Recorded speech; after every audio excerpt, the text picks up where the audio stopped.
Leo took advantage of my family's support and soared to the top.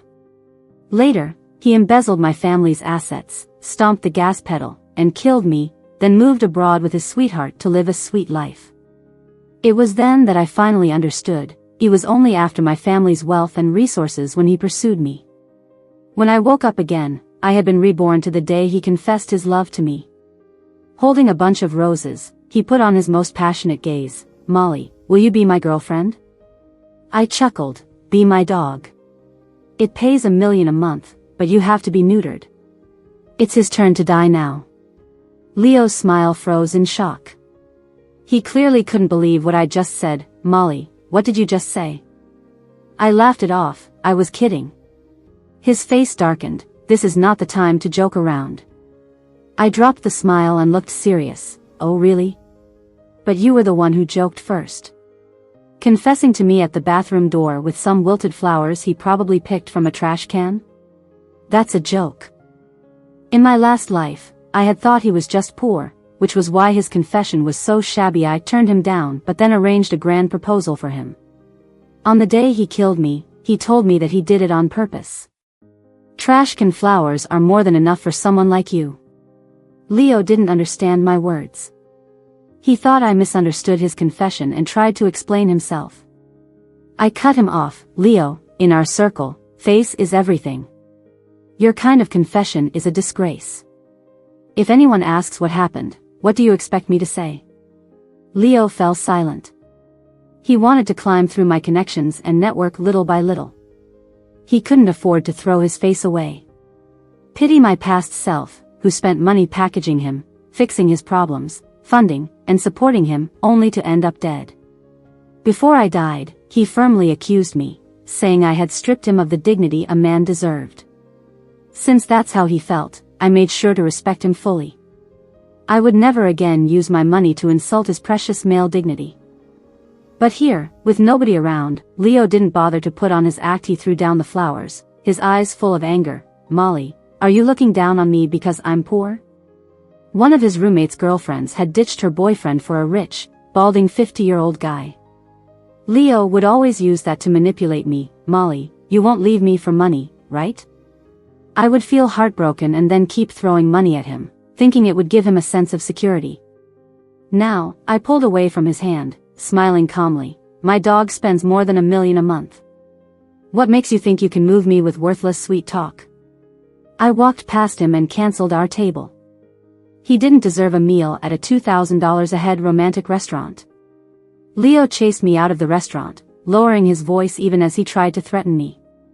"Molly, you'll regret this." How ridiculous. What's there for me to regret? I drove straight to my countryside manor to soak in the hot springs. A new life deserved a fresh start, cleansing away the filth of the past. I stayed at the manor for a week. Leo didn't contact me, probably waiting for me to apologize. I had shown him too much respect, and that gave him the nerve to act like this. Sure enough, as soon as I got back from the manor, a friend who runs a bar called me. "Your boyfriend's drunk over here. Can you come get him?" My heart sank. This kind of statement made me uncomfortable. We weren't even together, yet my friends had already assumed our relationship. I had given Leo too many privileges, making him think he could control me entirely. In my last life, he had put on a good act, obedient and sweet most of the time, with the occasional tantrum. I had thought it was just a couple thing and coaxed him along. Who knew he harbored such ambition and depth? Remembering my gruesome death, my voice chilled. "If he can't pay, call the cops." My friend was clearly shocked. "You're serious?" I told him about Leo's bathroom door confession. They needed to know the reason, so no one would try to make peace. My friend was furious. "Never seen such a lowlife. You spent so much money on him, bought so many gifts. Even if he was broke, selling just 1 or 2 items could have set up a decent proposal. He's a freeloader with no self-awareness. Don't worry, I won't let him get away with this." My friend called the cops, and the drunk Leo was taken to the station. Leo had no connections in this city. He came here for school. His most frequent contact was me. The police called me first. "Hello, this is the police. Your friend Leo dined and dashed at a bar. The owner called us. Can you come and mediate? I wholeheartedly agreed. Then I turned around and dialed another number. Hello, Professor. Your student Leo got caught skipping out on a bar tab and got taken to the station. The police called me, but I think it's better if you handle it. Leo's counselor was cautious and didn't immediately believe me. No problem, I recorded everything. The police officer's voice came through clearly, and I could hear whispers in the background with others present. It was an unexpected bonus. All right, thank you for letting me know. The counselor's voice was icy. He must be furious with Leo now. Teachers hate it when graduates get into trouble, and Leo was a senior. If he got expelled, his college years would go to waste. If he got a demerit, it would stay on his record, affecting future studies and jobs. The next day, Leo sobered up and messaged me angrily. Molly, are you insane? How could you call my professor? I might get expelled now. You need to apologize to your friend and get him to drop the charges. A week has passed, and he still hasn't learned. Sick of his barking, I blocked him. After a solid 2-hour workout, I dragged my sore legs home. Leo was sitting on my sofa in a bathrobe, sprawled out shamelessly. He was eating watermelon while watching the game. I was annoyed that I forgot to delete his fingerprint from the system. When he heard the door open, Leo didn't even look up and frowned in discontent. Why are you back so late? I've been waiting for you for an hour. I'm starving. I sneered. He was so hungry but wouldn't cook or order takeout. It was clear he was waiting for me to come back to spend money and effort, being taken advantage of. I remember the first time he walked into this house, he showed obvious longing. I don't have big dreams. I just hope to come home after work to a nice meal. No matter how late it is, I want a light on and a hot meal waiting for me. His eyes sparkled, filled with anticipation as he looked at me.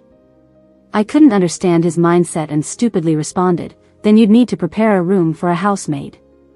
Leo's eyes dulled. He neither agreed nor disagreed and changed the subject. Since then, he always subtly hinted at his longing for a good wife who'd cook for him.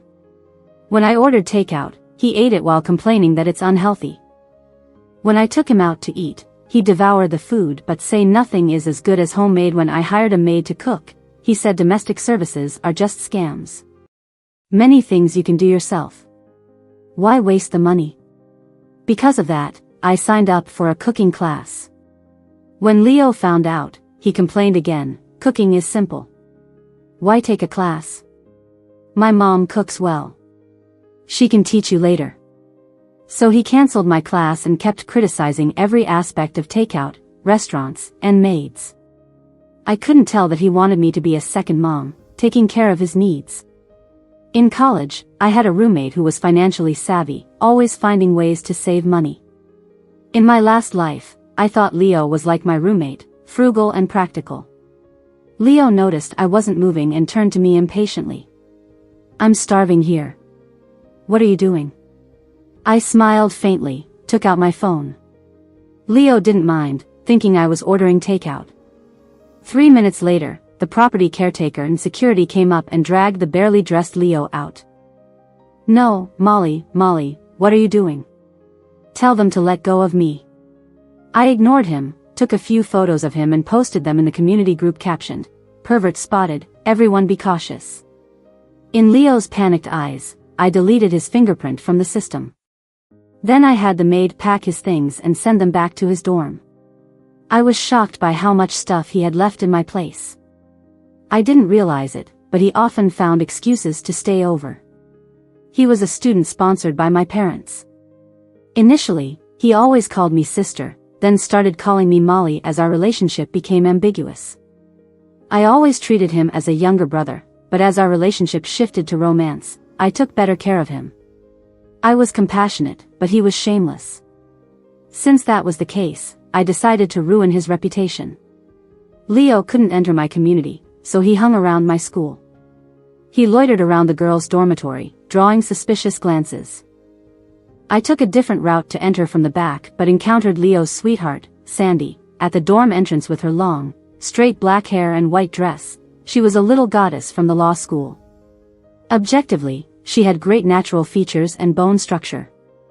In my last life, I was puzzled why Leo, with such a pretty sweetheart, would like someone else like me. Only after dying once did I realize Leo's real affection was always for Sandy. It's laughable. In my past life, he fooled me by saying he was tired of seeing Sandy's face since childhood and that he liked my freshness. At that time, driven by hormones, I never doubted his words. I even took extra care of Sandy, thinking she was his childhood sweetheart. Sandy often played peacemaker between Leo and me. I really thought they were pure, never had doubts. I didn't know they had been sleeping together whenever I was busy with studies or work and not around Leo. They even used my money for hotel rooms. When I died, Sandy was there. She confessed while I lay there, "If it weren't for your money, Leo wouldn't give you a second look." Seeing this familiar face again, I felt only repulsion. Sandy gave me a gentle smile. "Molly, don't be mad at Leo. He's just immature and thoughtless. I apologize on his behalf. Don't take it to heart." My teeth ached. How did I not hear her insincere tone before? Seeing my silence, Sandy continued to explain for Leo, "Molly, you know our family isn't well off. The rose thing was cheap, but I've scolded Leo. He won't do it again. In my last life, they fooled me completely. I never suspected a girl with ill intentions. I was too forgiving and naive, always being used by Sandy." I stopped my hand from opening the door and turned to Sandy. "Sandy, what is your relationship with Leo? What gives you the right to apologize on his behalf?" Sandy didn't expect my aggressive tone. She bit her lip, tears welling up quickly. She looked pitiful. But crying in a women's dorm without her knights in shining armor around to blame me was foolish, Sandy. "Molly." A sharp voice from behind startled me. Leo rushed over, pushing me aside and pulling Sandy behind him. "Molly. How could you bully Sandy?" His partiality was so obvious. In my last life, I hadn't noticed Leo's protectiveness over Sandy because we always got along. Thinking back, I realize it was my naivety. In my past life, Leo chose Sandy over me many times. When it rained, he picked Sandy up first. When we ate, he ordered Sandy's favorite dishes first. He said I had a driver at home, and Sandy only had him. He said Sandy hadn't eaten something before, so he ordered it for her first. With all these signs, I chose to trust them and refused to speculate about their relationship.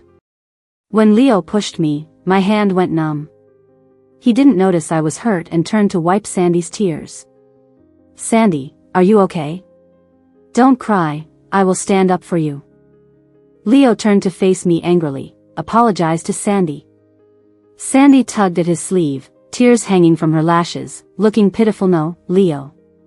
Sandy, don't speak for her." Before he could finish, I slapped him. The sound was loud in the empty hallway. Leo was stunned, clutching his face in disbelief. "Molly, did you just hit me?" Sandy looked heartbroken and indignant. "Molly, if you have a problem, come at me. How could you hit Leo?" "Come at her?" I raised my hand and slapped Sandy, too. I remembered now, in my past life, Sandy was the one who hit the accelerator that led to my death. I pushed the dumbfounded pair aside, reinserted the key, opened the dorm door, and went in, closing the door behind me. Outside, I could hear Sandy sobbing and Leo cursing. Other dorm mates came out to scold them for being noisy, and they unwillingly left. Before leaving, Leo threatened me. "Molly, if you don't apologize to Sandy, don't expect me to forgive you." Shameless, as if he had the right to say such things. I recalled Sandy showing me photos of her and Leo being intimate. Her face was twisted with pride. "I've slept in your bed more times than you." Sandy's face was vivid in my mind, hard to erase. I rushed to the restroom and started dry heaving over the toilet. So disgusting. Their threats sounded so resolute, I thought they were done for good. But just 3 days later, Sandy appeared before me again. I was eating, and it really ruined my appetite. She sat down across from me with a plate, looking pathetically poor. My plate was full of meat and fish, hers had a little congee and some side dishes. She shamelessly said, "Molly, last time Leo misunderstood you. I've already explained everything to him. I'm really sorry." In some ways, Sandy was more capable than Leo. More patient and clever, she only mentioned Leo's misunderstanding and skipped the part where I slapped them. High-level manipulation. You both sincerely like each other. Don't let a little misunderstanding break you apart. Sandy stirred the bowl of congee but didn't take a bite, her eyes filled with anticipation, slowly turning to confusion. Why? Because in the past, I always complained she ate too little and was as thin as a gust of wind. Every time she brought congee and sat beside me, I'd force her to get more food, piling up meat for her to eat. When I first met Sandy, she was skin and bones, with a strong sense of pride. She'd eye the meat in my bowl but stubbornly insist she needed to maintain her figure with just congee. After a couple of times, I couldn't stand her eager eyes and forcefully got her real meals. I didn't strip her of her pride, just insisted she ate too little around me, making me look like a pig, so she reluctantly complied. See, good intentions lead to no good rewards. I ignored Sandy and continued eating my ribs. She swallowed unconsciously. Molly? I kept ignoring her, knowing someone would step in for her. Molly, you're eating meat while Sandy's having congee? Leo's shamelessness knew no bounds. Spoiled for long enough, he thought the help was his by right. I slapped his pointing hand away. Point at me again, and I'll chop it off. My voice was ice cold. Leo pulled his hand back instinctively. Realizing he looked weak, he raised his voice to regain ground. What, did I say something wrong? You're mistreating Sandy, and you think you're justified? I stood up, raised my voice as well. Sandy, I'm not the school's student aid officer. If your family is really poor, apply for financial aid from your college. I can buy you a few meals but can't take care of you forever. I left with my tray, ignoring Sandy's embarrassed red face and Leo's furious outburst. Sandy's family wasn't actually poor, they just favored sons. She got into high school and college without a penny from them. Leo once suggested to my dad that he sponsor Sandy. My dad sponsored her for a year but stopped when he found out she bought a $300 lipstick. She was just in high school then. Dad was deeply disappointed and changed his sponsorship method, directly paying tuition, accommodation, and meal fees for students, sending clothes and shoes each season. But this didn't include Sandy. In university, Leo brought homemade gifts to thank my dad. I thought he was grateful and continued to support his studies. There were numerous aid programs at school. Anyone who applied and had their situation verified would get help. To win my dad's favor, Leo said with my dad's help, he wouldn't take school aid. Sandy didn't apply, purely for pride. As the little goddess of the law school, she didn't want anyone to know she was from a poor family. She relied on part-time jobs and Leo's support to get by. After meeting me, her meals were mostly my responsibility, and she lived well enough. She was long past only drinking congee, just used to exploiting me, and reflexively bought congee for a whole week. Sandy didn't show up. Leo hovered not too far from me, looking heartbroken. Of course, it was all for show. I'm kind of a looks person. In my previous life, Leo's tricks always worked on me. Whenever he frowned, I'd back down without him even needing to say anything. Now, Leo followed me to the academic building. He was on the phone with someone in the stairwell. Don't worry, Molly has a soft heart. I've tested this many times. In less than 3 days, she will definitely surrender and make up with me. Next week is my birthday. I'll sweet-talk her into taking us to Junhuang. We can have all the good cigars, booze, fish, meat, and delicacies we want. Tested many times? How amusing. Gradually pushing my limits, forcing me to give in, stepping on me, sucking my blood, and then kicking me away.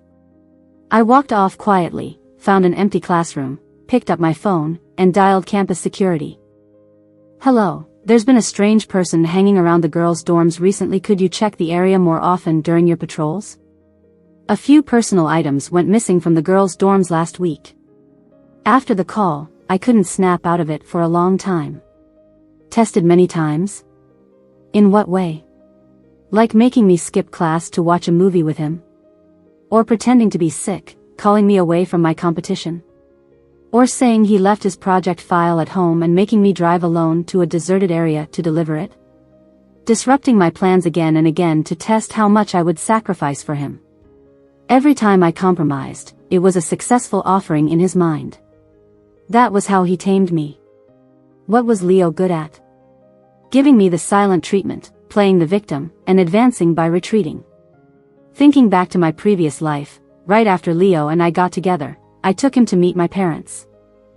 I thought since Dad had praised Leo before, he'd be thrilled to have such an outstanding person as my boyfriend, his half-son, but Dad didn't approve of us. He said, "Leo is excellent, and I admire him, but he can only be my subordinate or partner, never my son-in-law." I didn't understand. Why? "Dad, you clearly like him, so why not?" Back then, Dad tried to persuade me. Unequal family backgrounds can cause psychological imbalances. He may be good to you now, but it might just be for the advantages you bring him. I cut him off. "You praise him in front of Leo but disparage him to me. Don't you think that's hypocritical, Dad?" Ignoring Dad's advice, I left home with Leo. I didn't say anything, but Leo guessed it all. He hugged me with fake tears. "Molly, don't be mad at your dad because of me." Then he pushed me back into the villa and walked away distraught. After that, Leo fell ill. Half asleep, he called and cried to me, "Molly, please don't leave me. You're all I have." It was like a spell had been cast on me. Couldn't see through Leo's pity act. I felt so sorry for him that I left home in the middle of the night to care for him, tirelessly nursing him for 2 days. When he recovered, he pushed further. "Molly, you don't belong here. My background isn't good enough for you. You should go back." He was saying it to drive me away, but tears were streaming down his face and he wouldn't let go of my hand.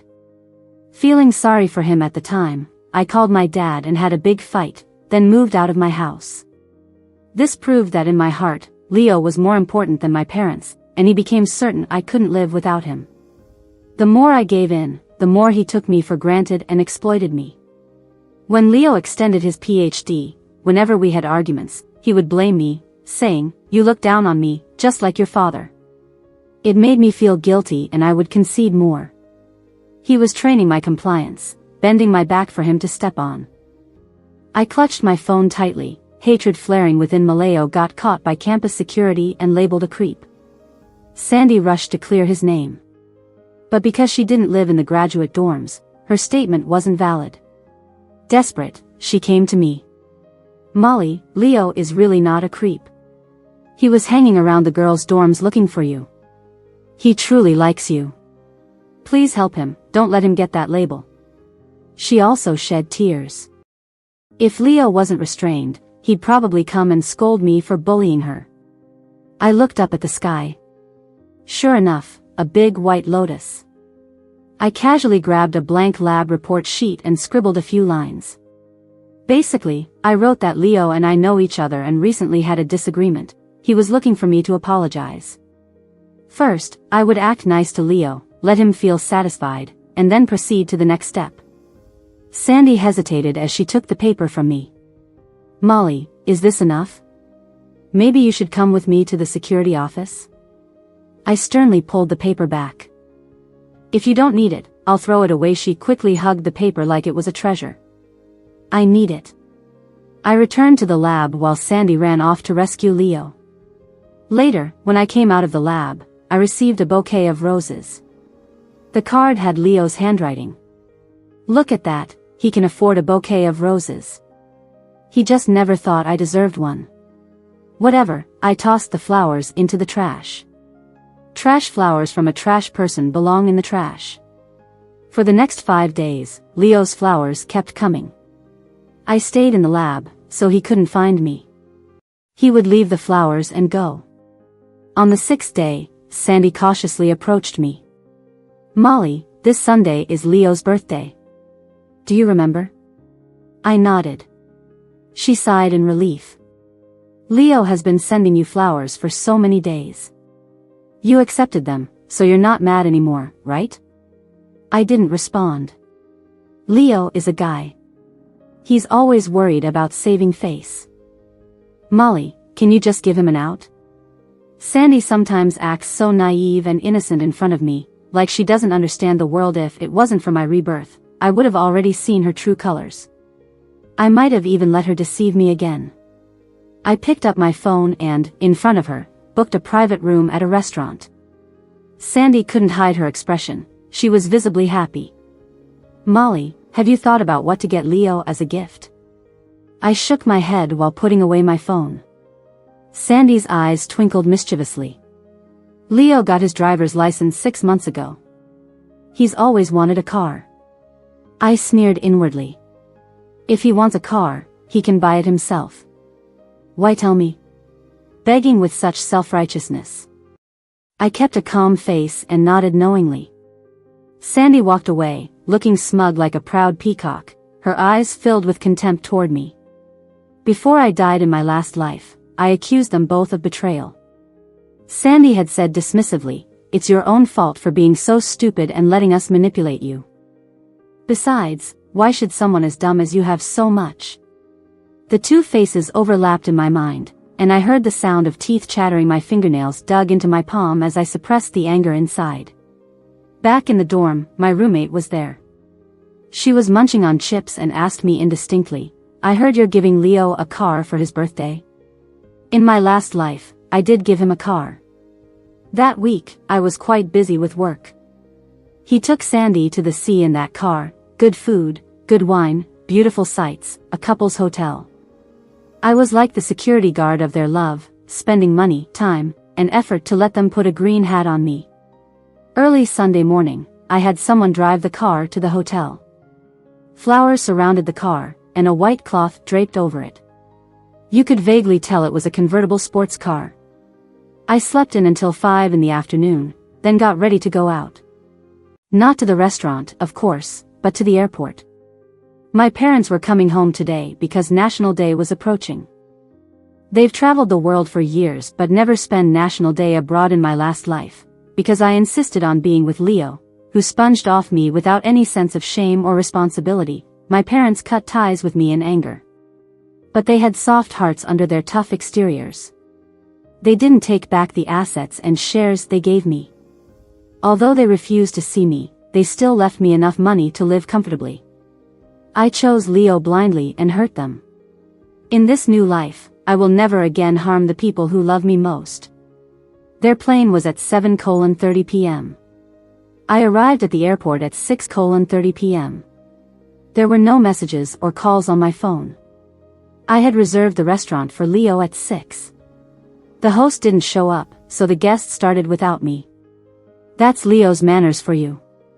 He was used to ignoring me, used to treating me as an accessory, and used to taking credit for my name. It's fine, let him enjoy himself a bit longer. At 7, Sandy texted me, asking why I hadn't arrived yet. I didn't reply.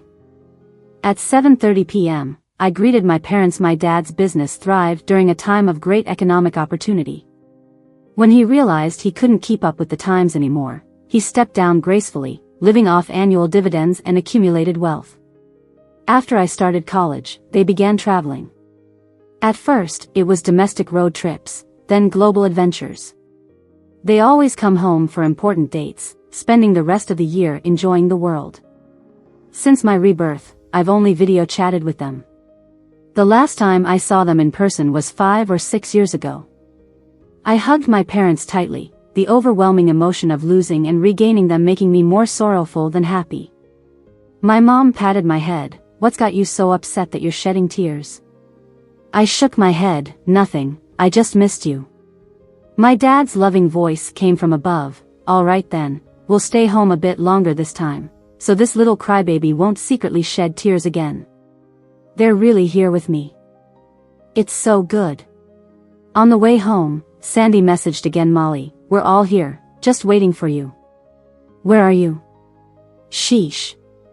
My booked room, invitation list not run by me, all arranged by them. They really think they're somebody. Shameless. I turned off my phone, stepped on the gas, and headed home. At 9, the car parked steadily in front of the villa. Our housekeeper had prepared a table full of delicious food, the aroma inescapable. After parking, Sandy called. I didn't pick up. She messaged, Molly, why aren't you here yet? Not coming. You all seem to be having a good time without me. We're all waiting for you to cut the cake. Cut the cake? Waiting for me to give the car and pay, you mean? I set her messages to do not disturb, turned off my phone, and went inside to eat with my parents. Spending time with family was so much more pleasant than seeing Leo and Sandy's faces. At 11, I lay on my big bed, watching a video my cousin sent. In the video, Leo was surrounded by people as he made his way downstairs. With an unconcealable smug look on his face, flattering words came one after another. Leo was already dizzy with delight. As he neared the parked sports car, his expression changed. The white cloth had fallen to the ground, and 2 people were sitting in the car. The car slid out, drifting in circles at the restaurant's entrance. The onlookers erupted in excited cheers. Leo grabbed a restaurant staff in a rage. Who are they? Why are they touching my car? The hotel security rushed over to rescue the staff, shouting into their walkie-talkies, there's trouble at the entrance, come quickly. Leo walked quickly to the sports car and grabbed the driver by the collar. Who are you? Why are you touching my car? The surrounding crowd pulled Leo away. Where did this lunatic come from? A $4 million car, and you think you can drive it? The hotel manager arrived late, hurriedly apologizing to the car owners. But Leo wouldn't let it go. You're driving my car, and you think you're in the right. He tried to argue further but was held firmly by security. The manager, after receiving a report from staff, confirmed Leo was an unfamiliar face and was less polite. Mister, we understand if you're drunk, but please don't cause a scene at our hotel. Leo wouldn't listen, insisting the car was his. The people with him were confident at first. They insisted it was a birthday gift for Leo from his girlfriend. The car owners simply retorted, and where's your girlfriend? The crowd swayed, locking eyes on Sandy. Are you sure this car is from you? Sandy felt a bit delighted, enjoying being recognized as Leo's girlfriend. But only for a moment. She quickly denied it, took out her phone, and showed them my contact. She's the one. Someone leaned in closer and laughed. It's all just one-sided texts from you. There was no reply at all. What girlfriend? You guys must have been imagining things. The loud laughter reached Sandy's ears. Her face turned red with embarrassment, and she started calling me. But all she heard was the automated message, the number you are calling is not in service. The crowd's laughter grew even louder. The manager called someone over and said to Leo, let's compromise. Pay the bill and leave, and we won't pursue the matter of you causing a scene. All eyes were on Leo. He seemed to come to his senses a bit and grabbed Sandy's phone, dialing my number repeatedly. But all he got was the automated message. Someone in the crowd mused aloud. Could they be planning to dine and dash? Suspicious and curious gazes were fixed on Leo and Sandy. They looked embarrassed and awkward, like monkeys in a zoo. In the hot and noisy atmosphere, the flustered Leo swung his fist and hit someone. The video ended with the sound of police sirens. My cousin texted me, this guy has been arrested before for not paying due to drinking. His teacher came but couldn't pay the restaurant bill, 15 grand, probably going to have a criminal record. 2 minutes later came another text, next time you have something like this, remember to call me. Just one small request, can I pick the car myself? Taking advantage but still asking for more, at least he's family. Trustworthy and won't screw me over. Outsiders who are too greedy end up like Leo. Returning to school on Monday, I saw Leo sitting downstairs, looking dejected. Sandy followed closely behind him, her eyes red, as if she'd been crying. Seeing me, she hurried over, looking extremely aggrieved. Molly, why didn't you reply to my texts yesterday? Before I could speak, Leo pulled her behind him to protect her. Molly, where's the car you promised? I couldn't help but roll my eyes. When did I say I was giving you a car? Did I whisper it in your ear? Leo's face darkened further. Then why didn't you show up at the restaurant yesterday? I kept rolling my eyes. Why would I need to go to the restaurant? Leo raised his voice, his chest heaving with anger. You booked the private room. If you didn't go, who would pay? I feigned extreme surprise. I didn't go, but you still had your meal, right? A 15 grand meal too. I exaggeratedly made a gesture for 15 grand. My whole family can't eat that much. Leo was publicly criticized by the school and earned a new nickname, 15 grand. His face was as dark as coal. Did you do this on purpose? I pretended to be scared. Don't wrongly accuse me. It's your birthday, of course you host. You ordered the food. What does it have to do with me? Just because you occupied the table I booked? Leo was fuming, and Sandy, like a little rabbit, hid behind him. Seems like Leo had yelled at her too. She now just wanted to minimize her presence, letting all Leo's anger be directed at me. I smiled kindly. Could it be Sandy miscommunicated? I never said those things. Sandy, you always overinterpret. I've told you not to overthink. See, now you've caused trouble for Leo. Leo glanced back, his anger evident.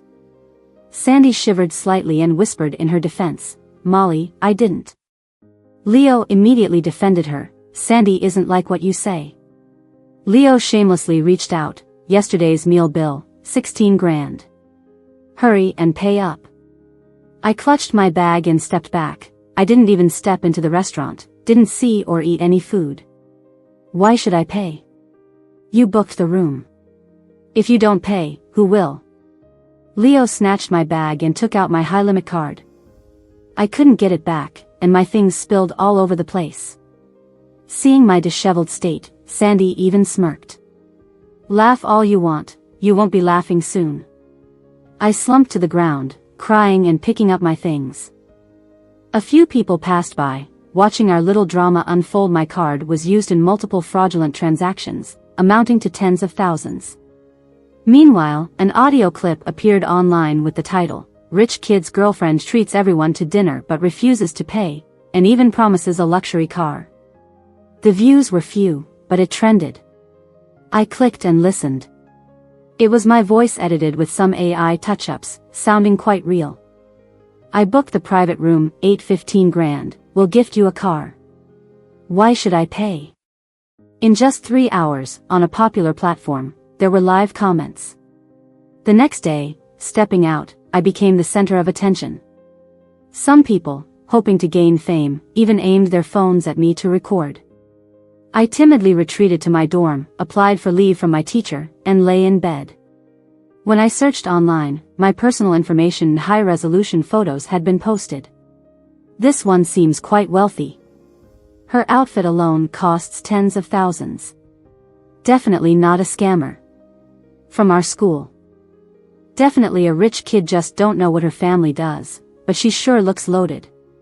By the third day, I had become labeled as a gold-digging slut still daring to have a boyfriend. My roommate pulled my bed curtain open. You scared me to death. Don't do anything drastic. Everyone who knows you is clarifying things online. Who's so mean to spread such rumors? I lay twisted in bed. Don't get attacked online because of me. The roommate nodded mechanically. My phone was nearly overwhelmed with messages. Some jerk had exposed my phone number, flooding me with thousands of messages a day. Eating the durian my roommate brought back, I happily watched TV. Normally, she wouldn't let me eat it, saying it smelled too bad. Now she feared I might do something drastic when she's not around. She was indulging me in everything. My advisor sent me dozens of encouraging messages daily. No pressure with experiments or thesis. Life was beautiful. The roommate felt my calmness was unsettling. She went out and brought back a psychologist for maybe the 4th day. Rumors claimed I'd been cyberbullied to the point of a mental breakdown. Some clapped in delight, happy to see one less bitch in the world. Some began to feel remorse, saying I wasn't that bad. Some pointed out the false rumors, others lamented the horror of cyberbullying. Of course, some still insisted I got what I deserved. When I opened my eyes on the 5th day, Leo was staring right at me. I quickly sat up, and saw Sandy below me. My roommate looked helpless. They both want to see you. Maybe they can clear things up for you. I wrapped myself in my blanket and huddled into the corner. What are you two here for? Leo's eyes lit up. Molly, do you remember me? I smacked him on the head. Idiot. Leo's face stiffened. I smacked him again. Idiot. Sandy pulled Leo away, looking at me with starry eyes. Molly, do you remember me? I pinched her face for a moment. You're thick-skinned. I rubbed her face hard, making her foundation smudge. Leo and Sandy looked upset but couldn't do anything. Leo tried to be patient. Molly, how about I take you home? I kicked my foot out, almost hitting his face. Home. Leo smiled a bit gloomily. I unexpectedly slapped him again. Home. Idiot. Leo wanted to carry me downstairs on his back, but I refused. I insisted on riding on his shoulders like a horse. There were lots of flashing lights along the way. My roommate gave me a hat and a mask, leaving only Leo and Sandy's faces exposed. Leo stuffed me into the car and drove my car to my house. My mom took me to my room, and Leo went into the study with my dad. They had a long talk for 3 hours. 5 hours later, a clarification video appeared online. Leo and Sandy showed their full faces. Of course, no one cared about the clarification.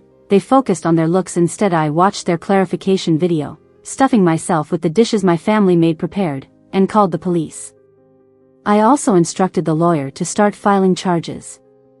This included but wasn't limited to Leo using my card without permission, robbing me in public, maliciously editing audio to slander me, and certain internet users who helped spread rumors. HD video and clear audio fully supported our evidence. Leo and Sandy were arrested by the police.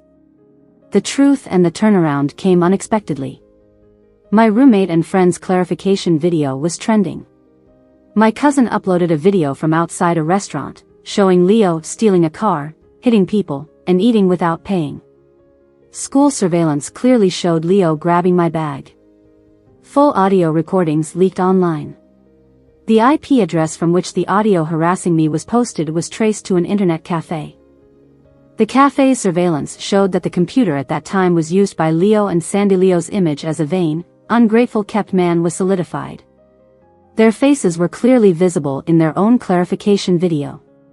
Just as they dug into my information, Leo and Sandy's details were exposed too. Leo had a grandfather who beat his grandmother to death and a father who drank heavily and drove his mother away. Justice-driven internet users dug up all their history. Leo had pursued me for over a year but had a 6-month fling with Sandy. Netizens did a timeline comparison and thoroughly condemned Leo as a scumbag. There was a flood of online curses. Unfortunately for Leo and Sandy, they were in police custody, unable to experience the internet outrage as I had. At just 22, they weren't experienced enough or cunning enough yet. Their plan was to use the media exposure to paint me as a materialistic woman and use the crowd's insults and attacks to break me down. Then, Leo would swoop back in as a savior, and I would supposedly fall madly in love with him. In TV dramas and novels, that's usually how it goes. The man helps the woman at her lowest, and she's bound to him forever, willing to be his slave and accessory. My near-death experience showed Leo's true colors, and I wouldn't fall into that trap. I deliberately acted foolish to make Leo think his plan was foolproof. After all, if he was willing to take care of a fool for the rest of her life, my dad would have to be grateful to him whether he liked him or not. To show his sincerity, he promised my dad he and Sandy would make a video to clarify the misunderstandings online about me. Leo was obsessed with the idea that marrying me would grant him my family's wealth, changing his fate forever. He already saw me as his possession and treated my things as his, boldly using my card. He was too eager for quick success, thinking my dad was as easy to deal with as me. He forgot my dad was a businessman. A businessman never makes a losing deal. Leo publicly exposed his own information in his HD video, guided the online attack on himself, and it had nothing to do with me. I instructed the lawyer to visit them and ensure Leo and Sandy saw how exciting the internet had become. They were insecure and hypocritical, most afraid of their embarrassment being seen. They maintained a polished exterior, defending their fragile egos but lacked true strength, unable to withstand public opinion. While awaiting judgment, 2 uninvited guests came to the school. Leo's father and grandfather. They held photos of me circulated online, comparing them with the girls at the cafeteria door. Their eager and greedy eyes scared many girls. In my previous life, I never met them. After Leo went to college, he cut off contact with his family. I guess it was an online bullying incident that exposed Leo's address, and they found their way through the internet. An old, withered hand grabbed my arm, and a mouthful of yellow teeth emitted a foul smell. "We finally found you." Everything happened so suddenly I was shocked but couldn't shake off the hand. All I could do was scream for help. The cafeteria security and some kind-hearted classmates heard me and surrounded us, saving me. "How did you get in?" "Our school doesn't allow unauthorized entry. Trespassing is illegal." A little old man with white hair pointed at me. "How can this be trespassing?" "We came to find her. She is my granddaughter-in-law. We're family." One classmate stood in front of me. "Human traffickers are so brazen now, coming directly into schools to kidnap people." Other classmates, their emotions stirred up, started questioning the old man one by one.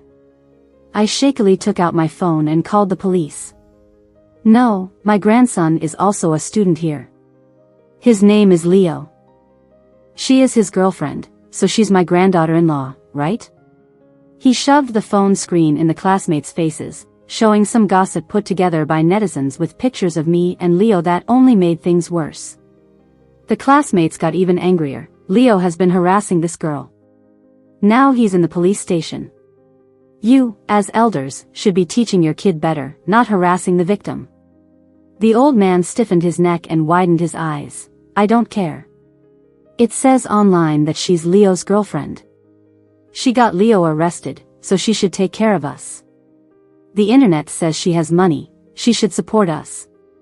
His words left everyone there in stunned silence.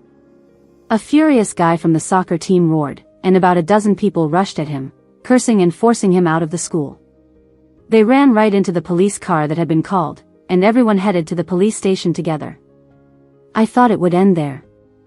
But on Friday, after school, I went out to eat and got mugged on the way back. It was Leo's grandpa and dad. They each had a knife and wore black masks. They weren't locals. Their accent and way of speaking were different. I memorized it after hearing it once. They didn't recognize luxury items or understand the value of watches and bags. They only knew from the internet that those things were worth money, so they made me hand everything over. I complied, even giving them a hair clip worth only a few bucks. With weak legs, I returned to school, called the family driver to pick me up, and only felt safe to call the police once I was home.